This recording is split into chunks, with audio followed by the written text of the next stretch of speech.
Thanks for downloading a 3CR podcast. 3CR is an independent community radio station based in Melbourne, Australia. We need your financial support to keep going. Go to www.3cr.org.au for more information and to donate online. Now stay tuned for your 3CR podcast. Evil minds that plot destruction, sorcerer of death's construction, in the fields of bodies burning, as the war machine keeps turning, death and hatred to mankind, poisoning their brainwashed mind. Welcome to the Anarchist World This Week, broadcast across Australia on the National Community Radio Satellite. Listen to the Anarchist World This Week, Australia's sacred cow slaughterhouse. Listen to analysis of local, national, international events. Listen to analysis you'll never hear anywhere else.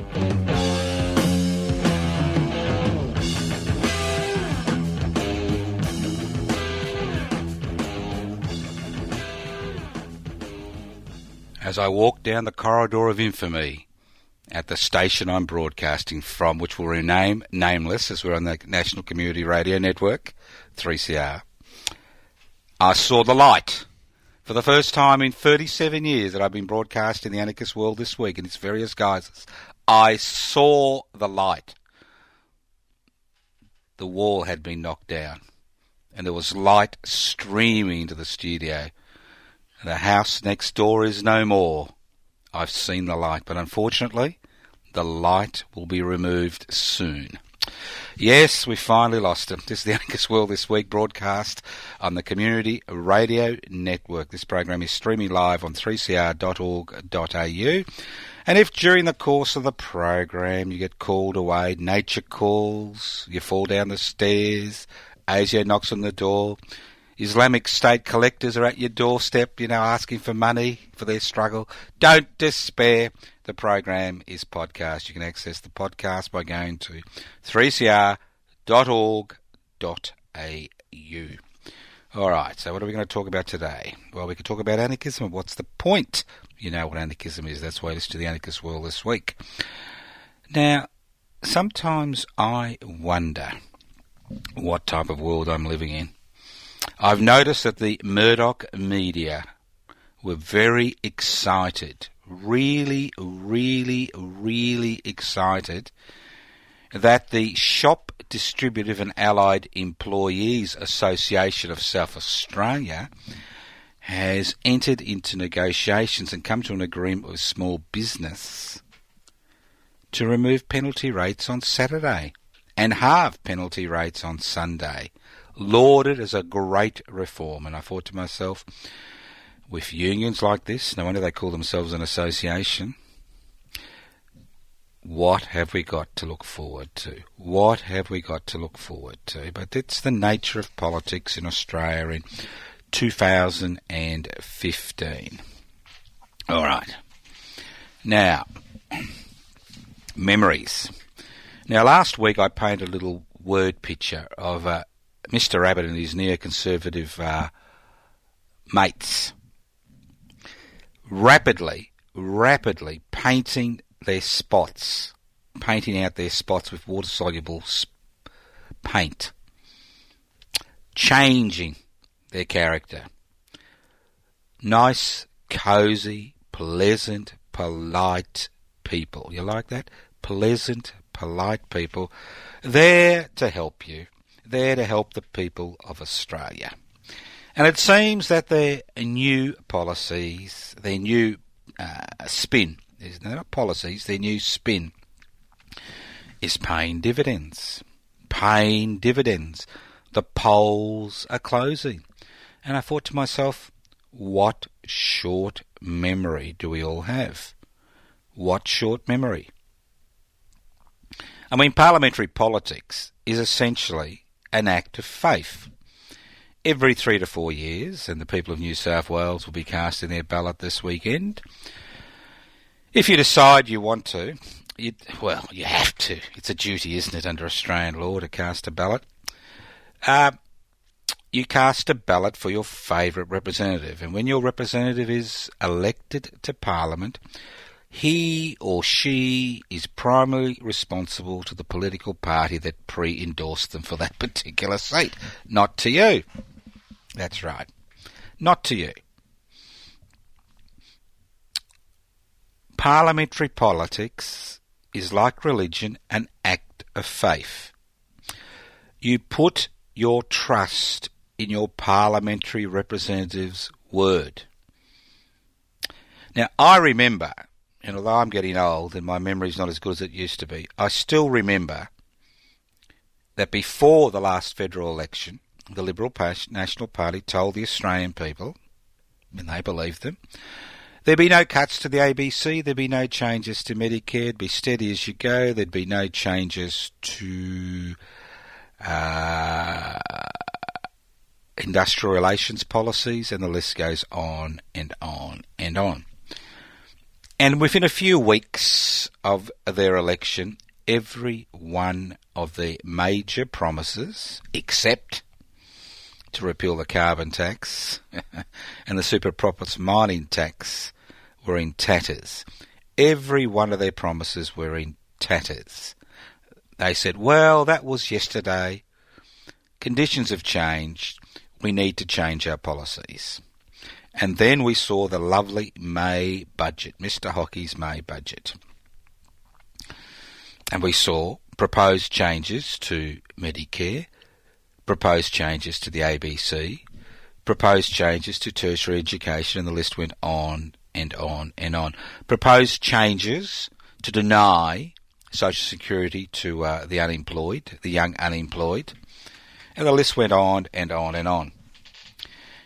And I can give you 100% guarantee, and I normally don't do that on this program, I can give you 100% guarantee that if the neoconservatives and the Liberal National Party, I don't like calling them Liberals anymore, Malcolm Fraser knew they weren't Liberals, and we'll talk about that later on, but the neoconservatives in the National Liberal Party, I can guarantee you 100% if they had a majority in both houses of Parliament, the tertiary education sector would have been deregulated completely. I can guarantee you 100% there would be a Medicare co-payment, and Medicare has a universal healthcare system, primary healthcare system, would have been totally destroyed. I can guarantee you the ABC would have been gutted and sold off. I can guarantee you that SBS will be on the market. I can guarantee you that the corporate sector wouldn't even need to pay voluntary taxation in this country. Irrespective of the public anger, I can guarantee you that every one of these neoliberal policies would have been pushed through the Senate. And the type of country we live in would have been dramatically different to the type of country we are living in today.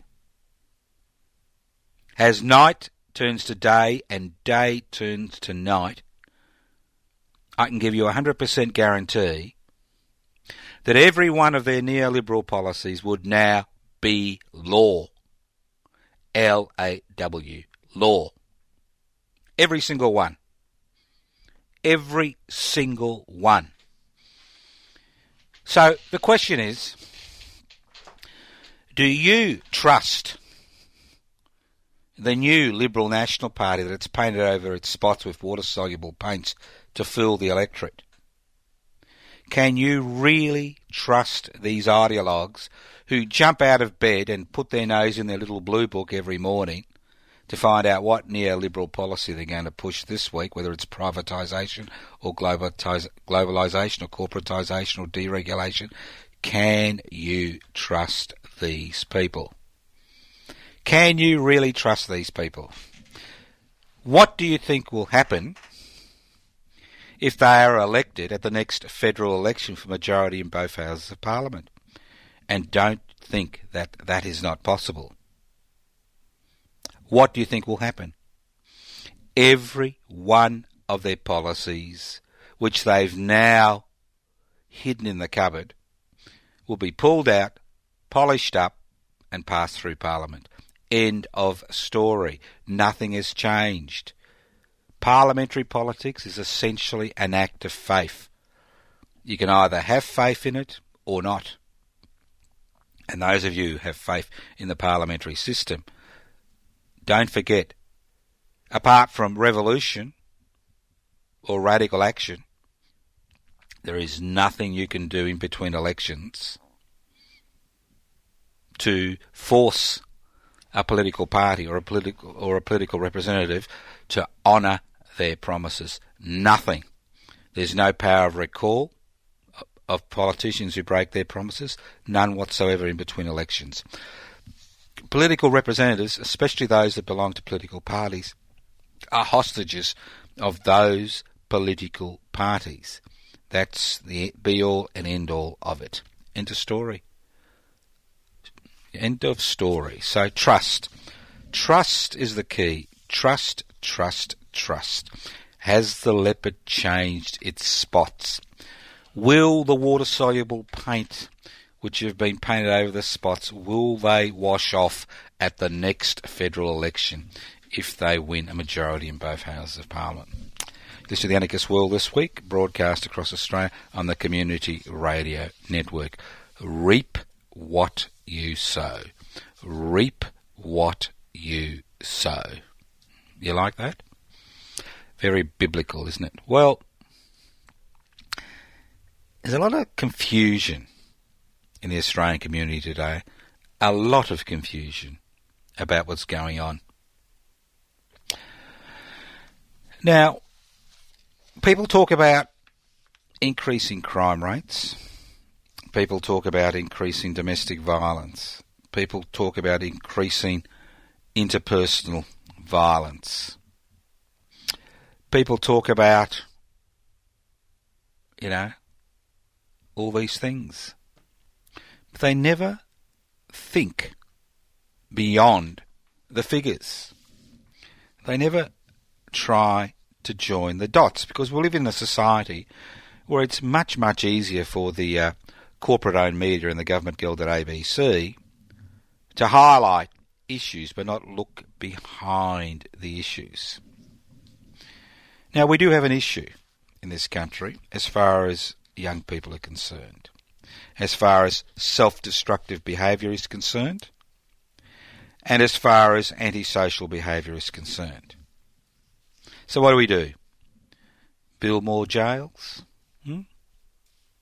I mean, drug culture has become almost endemic among certain sections of society.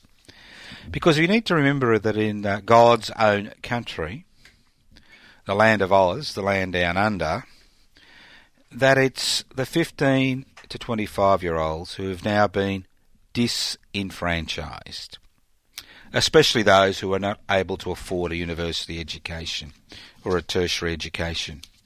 There is no place in our society for the 15 to 25-year-old who doesn't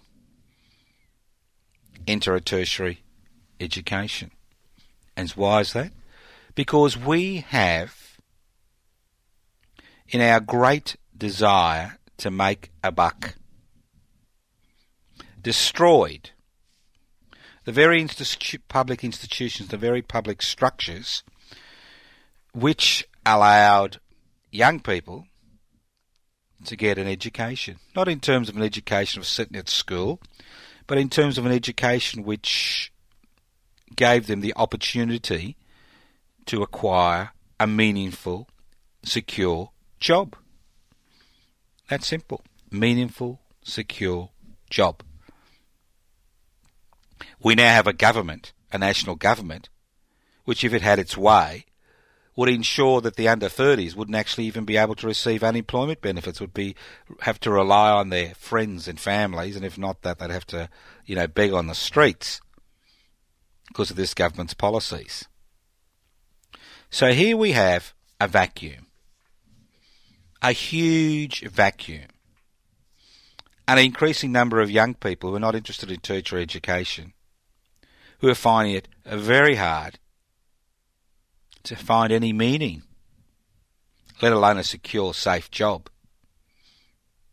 So obviously, there are increases in self-harm. There are increases in suicide. There are increases in antisocial behaviour. There are increases in drug taking. The majority of young people basically self-harm in this situation. Because we as a society have decided this group is dispensable. This group can be marginalised.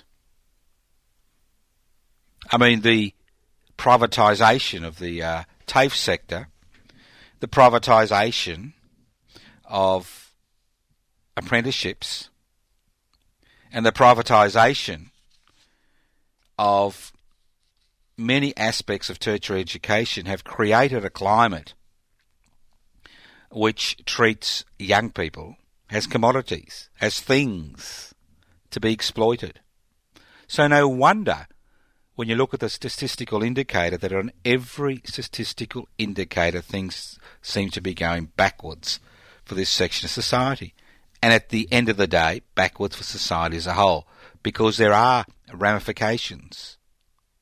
There are ramifications when we as a society have decided that a group of people has no future, that a group of people is not worth worrying about, because sooner or later these people strike back in a variety of ways, which are not conducive to a safe, secure existence. Listen to the Anarchist World This Week, broadcast on the Community Radio Network. My name's Jeff Sco. I'm hosting today's program. Now, if you find yourself, we've reached the ad stage. You like that? We've reached the ad stage. Now, you know, regular listeners know to this program that we are right behind the West Papuan independence movement. And we've been instrumental in organising the West Papuan Rent Collective, which allows the West Papuans activists in Melbourne to have their own office in the city through the assistance of the West Papuan Rent Collective, which is an integral part of creating an organisation which can struggle for West Papuan independence. Now, on Palm Sunday, and for those heathens who don't know when Palm Sunday is, it's at 29th of March, that's this Sunday. If you find yourself in the city of Melbourne, I suggest you go to the Church of All Nations. You like that? Church of All Nations. Here we are, an anarchist program, advertising the Church of All Nations. Well, sometimes churches do good things, and sometimes mosques do good things, and sometimes the list goes on and on. Religiously inclined people do good things. Well, this seems an interesting thing. Now, the Church of All Nations will be having the People's Concert for Peace. You like that? The People's Concert for Peace.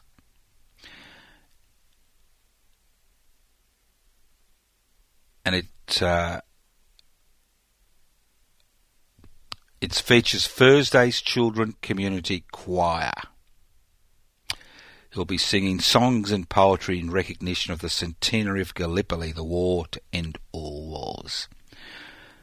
The Melbourne Gay and Lesbian Chorus, Songs of Peace and Reflection, and the Black Orchid String Band, songs, instrumentals and dances from West Papua, at 5 p.m. at the Church of All Nations. Entry is by donation. And why am I spruiking all this? Very simply, every cent that is collected at the door will go towards the West Papuan Rent Collective, to ensure that the West Papuan independence movement can continue to have an office in the city of Melbourne, which acts as their foreign ministry, immigration, trade department. So if you've got nothing to do, on Sunday the 29th of March, 5 p.m, Church of All Nations, 180 Palmerston, Palmerston Street, Carlton. And just go to their Facebook page, Church of All Nations, bingo. Carlton Church of All Nations, I should say. Go to the Carlton Church of All Nations. So, as I said, something interesting. Proceeds to the West Papuan Rent Collective. Now, joining the dots. Joining the dots.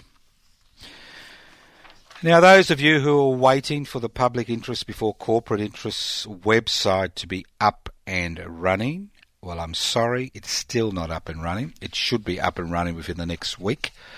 I have been assured by the makers that it's going to be the best website in the world. You like that? How's that? The best website in the world for the best organisation in the world. Public interest before corporate interests. And I've been spruiking this on this program now for 2 or 3 weeks.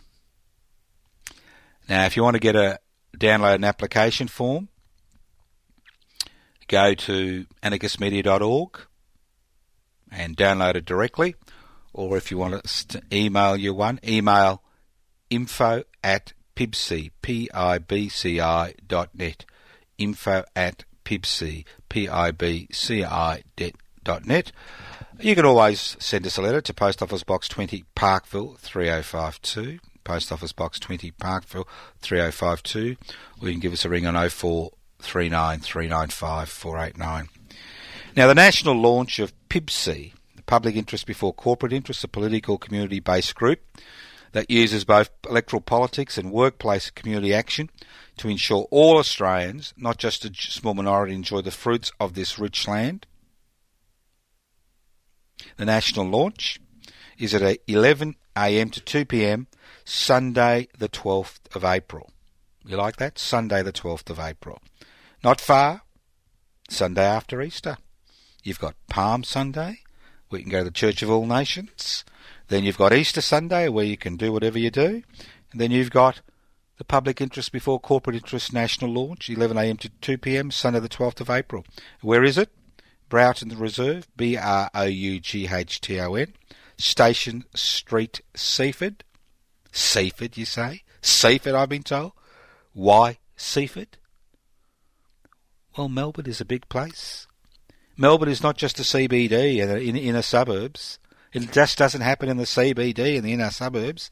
You want change, you need to bring the 4.5 million people living in Melbourne and the 4.5 million people living in Sydney and the people living in Adelaide and Perth and Darwin and Hobart, and the list goes on, and Adelaide. Together, it's not just an inner city thing. So, if you're one of those people who've ever wondered why in the lucky country it is so hard for so many Australians to find a home, pay their rent or pay their mortgage, have you ever wondered why in the lucky country, why so many Australians have trouble finding a job, let alone a well-paid, secure job? Have you ever wondered why in the lucky country it's so hard for so many Australians to put food on the table and pay their electricity and gas bills? Have you ever wondered why in the lucky country so many Australians have so much trouble getting access to public hospitals and health services when sick? Have you ever wondered why in the lucky country it is so difficult to find affordable childcare and get a decent education for their kids? If you're one of the 80% of Australians who fall into this category, or if you're concerned so many Australians in the so-called lucky country can't make ends meet, then join us at the national launch of Public Interest Before Corporate Interests. As I said before, this is a political party / community group which is based on the same principles as we're seeing new political movements emerging in Europe. Anti-austerity parties. Because what we are seeing in this country, as I said before, is the marginalisations of large sections of society. People whose the difference between having an acceptable life and a difficult life is having a job. And in a society where deregulation is the name of the game, where penalty rates have been removed, where the Productivity Commission has been earmarked by the federal government to hold an inquiry into penalty rates, where wages are so low for so many people, where corporate interests pay voluntary taxation, where we have organisations in this country like the Murdoch Media, News Corporation and 21st Century Fox, who use all their resources to denigrate anybody or anything that doesn't follow a deregulation, privatisation, corporatisation, globalisation agenda, then I think it's important that we organise. It's not longer good enough to organise around specific issues. It's no longer good enough to actually react every time more pressure is placed on you. So public interest before corporate interests is a vehicle which can actually encapsulate every important issue that we have. For example, global warming. Simple. If you put public interests before corporate interests, we would as a country be tackling the question of global warming. It's that simple. Public interest before corporate interests. If we were concerned about escalating crime rates and escalating evidence of self-harm amongst an increasing number of younger Australians, wouldn't we think about putting the public interest before corporate interest, the interests of corporations? I mean, having a decent TAFE system and having a decent education system which gives people training, which is run by the public sector, not a for-profit private sector, isn't that putting public interest before corporate interest and tackling the issue of self-harm, crime, family violence, alcoholism?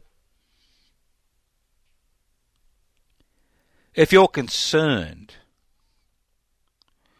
about public interest before corporate interests, the issue of 457 visas comes in. What's the point of importing labour and refusing to train our own? Public interest before corporate interests incorporates all trade union activities, because it is in the public interest to have well-paid workers working in a secure environment, creating profits. So public interest before corporate interest is an organisation which has the capacity, not the potential, has the capacity and the potential to actually put all those single issues into a box and do something about those single issues. So, if you can't come to the national launch, and we understand that, if you want to set up a branch in your part of Australia, whether it's Oodnadatta, Derby, Launceston, the list goes on and on, can be anywhere, or you just want to join, well, now's the time. We need to get those 500, 600 members within the next few months. Public interest before corporate, as I said before. National launch, 11 a.m. to 2 p.m, Sunday 12th of April. Broughton, Broughton Reserve, Station Street, Seaford. Behind the Seaford Shopping Centre, between Seaford Community Centre and the Cannonook Creek. 50 metres from the Seaford Railway Station. 50 metres. Bring along food and drinks to add to the communal table. If you ever wondered why, come along. bring your family, bring your friends. If nobody loves you, bring yourself. Okay? Bring yourself. So as I said before, if you ever wondered, this is the organisation for you. This is the political movement for you. This is the social movement for you. This is the community movement that has potential. So what are we going to do? Vote for the same tired old hackneyed people? Beg and beseech? Wait with our cap in our hand, begging and beseech for crumbs to be swept off the corporate table at irregular intervals? Are we going to rely on political leopards who paint off their spots, change their spots with water-soluble paint? Or are we going to do something about it? As I said before, you got options. You can do nothing. You can join the Gunner tribe, I'm going to do this and going to do that. You can join somebody should do something about that tribe, or you can join public interest before corporate interests. Now's your chance. As I said before, you can email us at info@pibci, pibci.net. While we're waiting for the website to be created, which hopefully will be created within the next week, you can download applications form from anarchistmedia.org, anarchistmedia.org. You can write to us at Post Office Box 20, Parkville 3052, Post Office Box 20, Parkville 3052. You can leave messages on 0439 395 489. And if you find yourself in Melbourne on Sunday the 12th of April, the Sunday after Easter, join us. And if you can't join us and you find the ideas interesting and you're listening to this radio program in Queensland or New South Wales or the ACT or South Australia or West Australia or Tasmania, and you want to form a group, give us a ring. Email us at info@pigsick.net. If you want to join, go to the Anarchist Media Institute website, download the application form. Go to anarchistmedia.org and download the application form. Very simple. Hopefully in the next week the website will be finally up, and as I've been told, I was a little bit like Michelangelo yesterday. I said to the people who are actually organising the website for nothing, freebie, because they like the idea and they've got the technical expertise. I said, when will it be finished? And they said, it'll be finished when it's finished, which hopefully will be within the next week. It'll be finished when it's finished. Okay, listen to the Anarchist World this week, broadcast at the Community Radio Network. My name's Josh Toscano. I'm hosting today's program. Now, Labour Party policies. Now, have you ever wondered why the ALP is so policy shy federally? Well, it's simple. The Australian Labor Party, like most other political parties, apart from the Liberal National Party, God's chosen children, has learnt its lesson. It saw during the Rudd-Gillard era that having the ownership of the means of communication in the hands of half a dozen groups is very, very, very dangerous. Because these organisations really don't know what the truth is. They are political organisations that are there to further the financial and economic interests of their major shareholders. For example, News Corporation, 21st Century Fox, Murdoch's babies are there to ensure one thing, not to ensure that the Commonwealth is spread equally, not to ensure that we live in an egalitarian community, but to ensure that their interests are paramount, number one. And that's why we have been so keen in pursuing Murdoch and his media outlets. That's why we created Resist Murdoch's Minions Legislative Onslaught. Because it was fascinating the amount of time and money and effort which went into having the neoconservatives in the Liberal National Party elected to office at the last election. But not only that, but how much time and money went into destabilising and destroying the Australian Labor Party and the Greens. Because these organisations stop at nothing to promote their interests. Lies, deceit, they manufacture news. They make it up. And if they can't make it up, they haven't got the brains to make it up, which they don't in the majority of cases, they skew it in such a way as to create public perceptions of incompetence. So the ALP is sitting in its bunker thinking, under the leadership of Mr. Shorten, thinking, do we go out of the bunker and get shocked by Murdoch's snipers before the federal election? Or do we keep our powder dry till the election campaign starts? And the problem for the Labor Party in this country, the Federal Labor Party, is that if they don't put their heads out of the bunker, that it may be too late.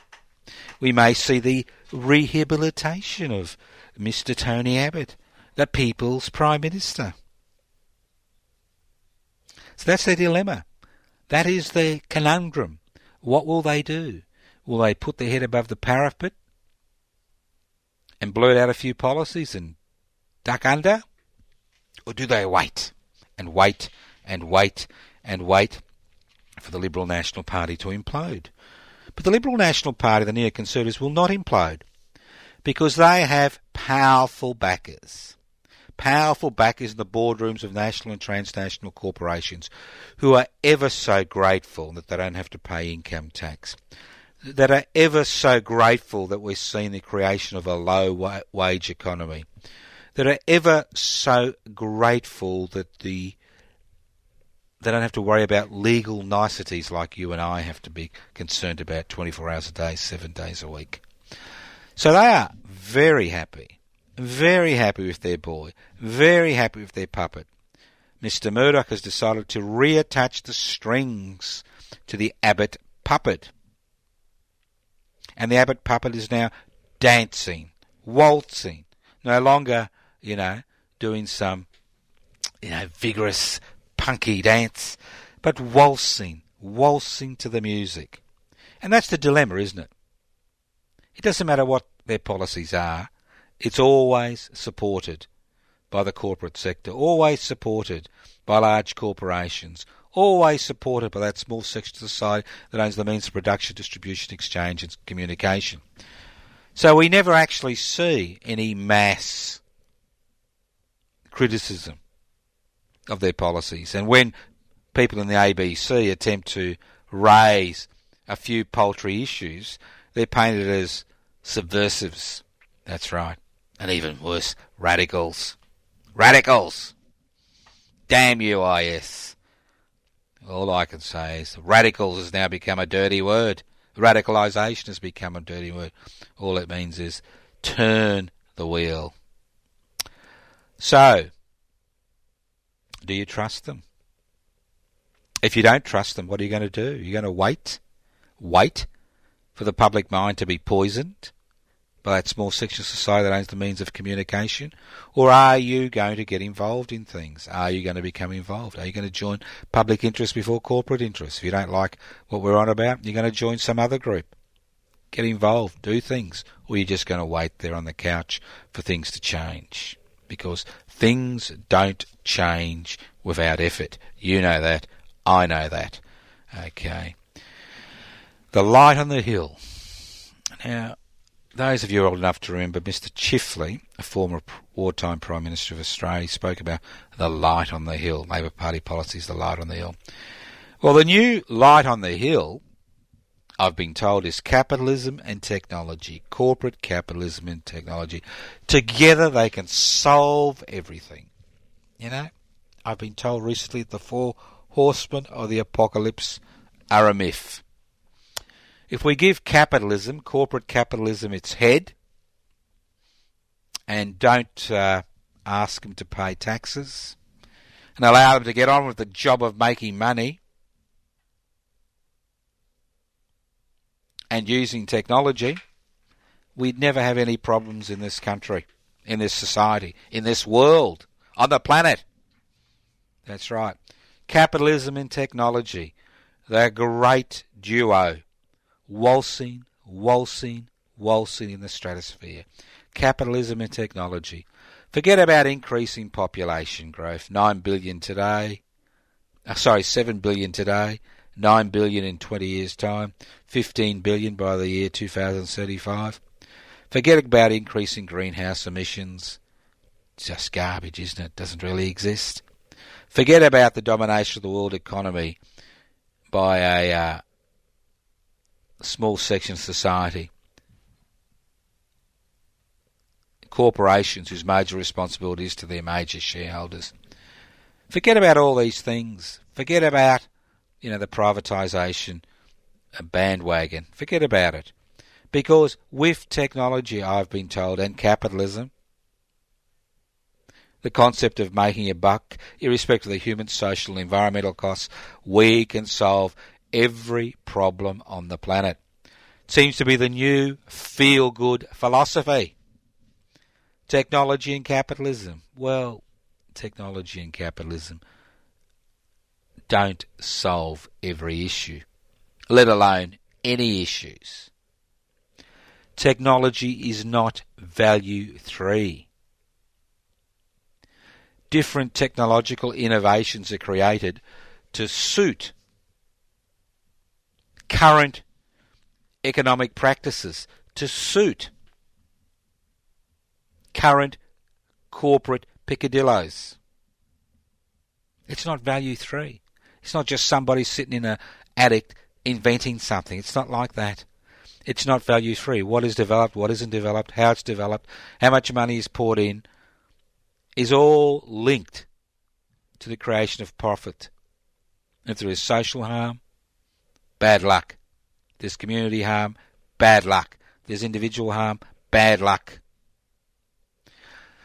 So those people who are putting their hats on, putting their money on capitalism and technology to solve all the issues we face, have backed the wrong horses.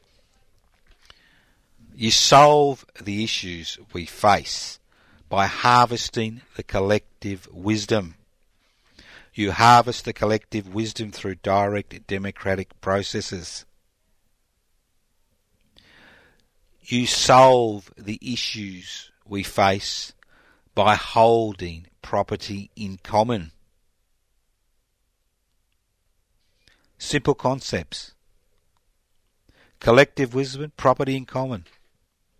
You solve the issues of unemployment, disenfranchising, by providing seeding funding to set up cooperatives and collectives. Nobody gets rich working in a cooperative and a collective normally, but at least you learn skills, learn to interact with other people, get some type of decent wage to take home in the majority of cases. Obviously some cooperatives and collectives will fail, but the great majority play a pivotal role. They should play a pivotal role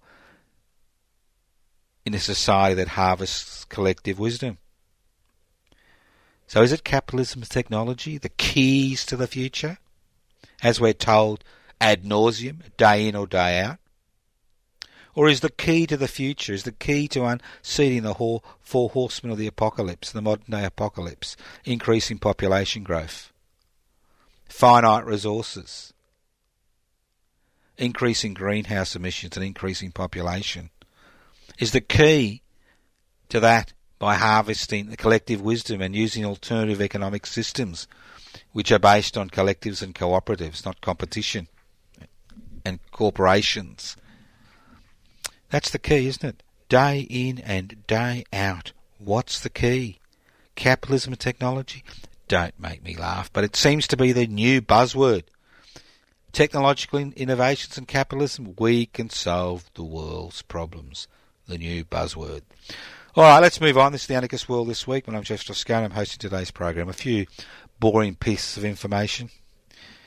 Now, remember, we are told constantly that we need to privatise public assets And if you're a New South Wales listener, you do know there is an election this weekend, and that election will be based to a large degree on people's attitudes to privatisation. And although the previous Labor governments were corrupt to the bone, the current Liberal National Party in New South Wales has got its own issues regarding corruption, and obviously people have got issues. But in New South Wales, you have an upper house and lower house. And it's quite possible that what we'll see is the Liberal National Party return to power in the lower house, and if they're very unlucky, we will see a number of independents from the fracking areas of New South Wales who will hold the balance of power in the lower house, and we will see an upper house which will most likely stymie and oppose the privatisation agenda of the current government. But we are told constantly that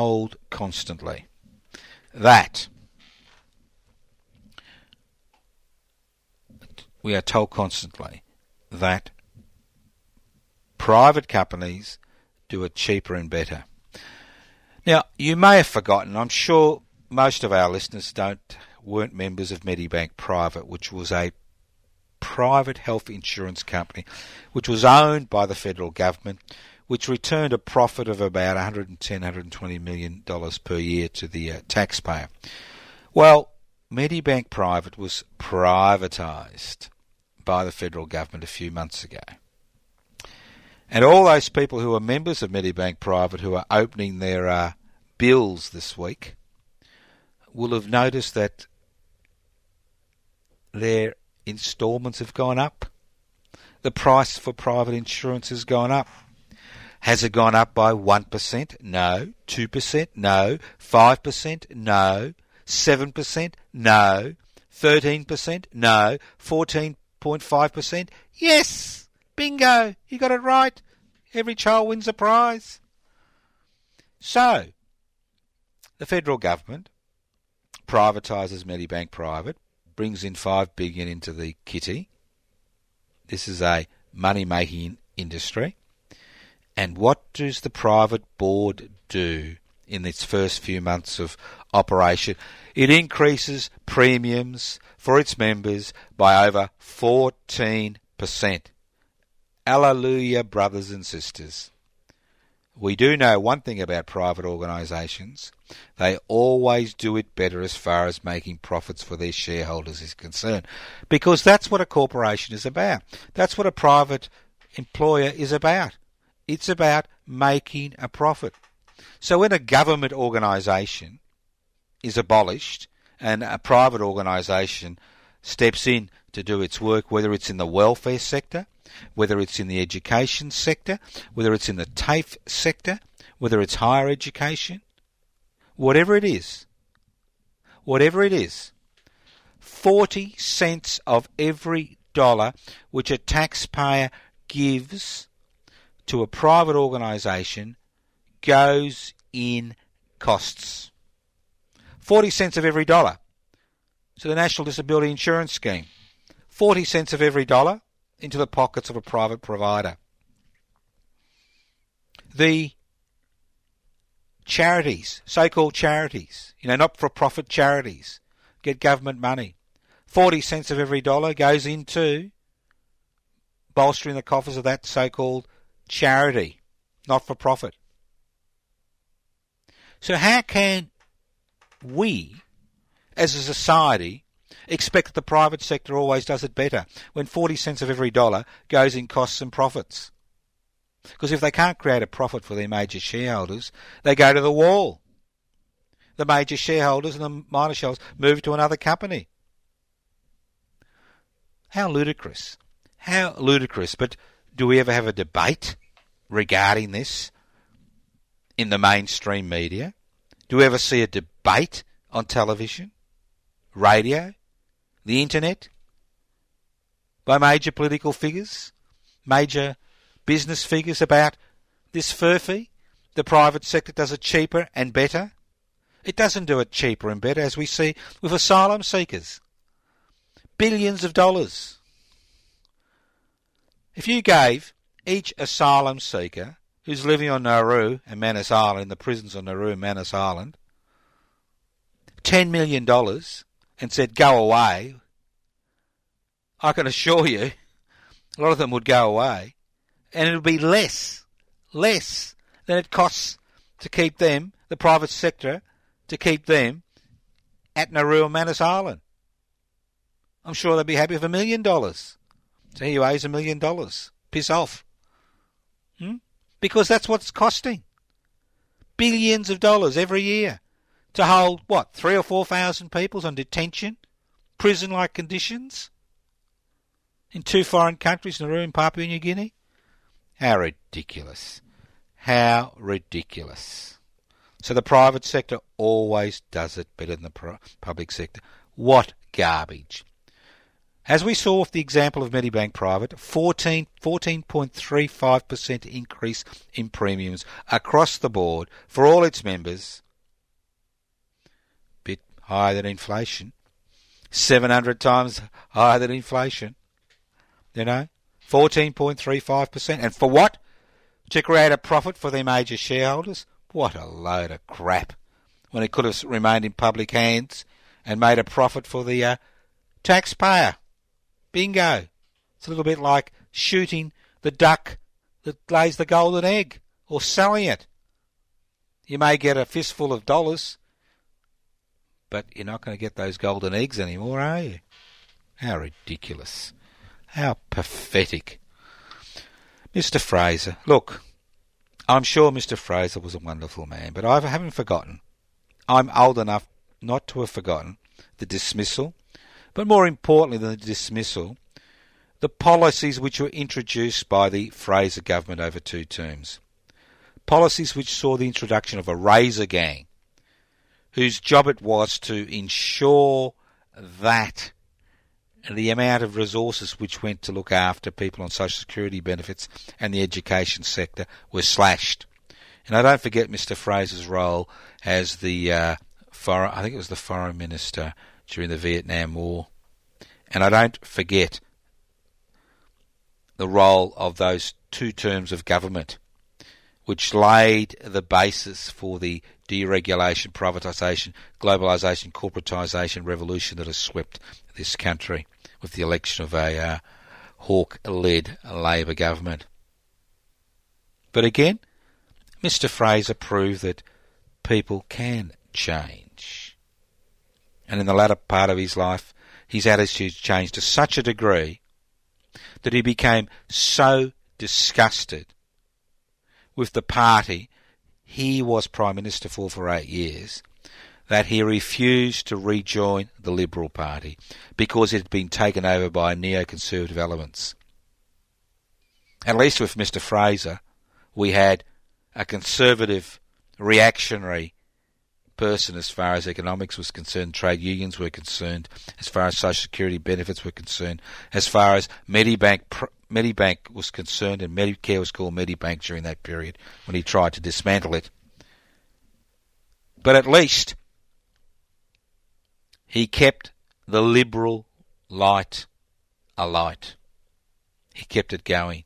Unlike Abbott and his neoconservative cronies who've put out all the lights and put their baskets in the corporate sector, who are little more than parliamentary puppets for the parliamentary puppet masters, that small section of society that owns the means of production, distribution, exchange and communication. You've been listening to The Anarchist World this week, broadcast across Australia on the Community Radio Network. My name is Joseph Toscano. The program is podcast. You can access the podcast by going to 3cr.org.au. Go to the website, anarchistmedia.org, learn about what we do. Look at all the associated websites.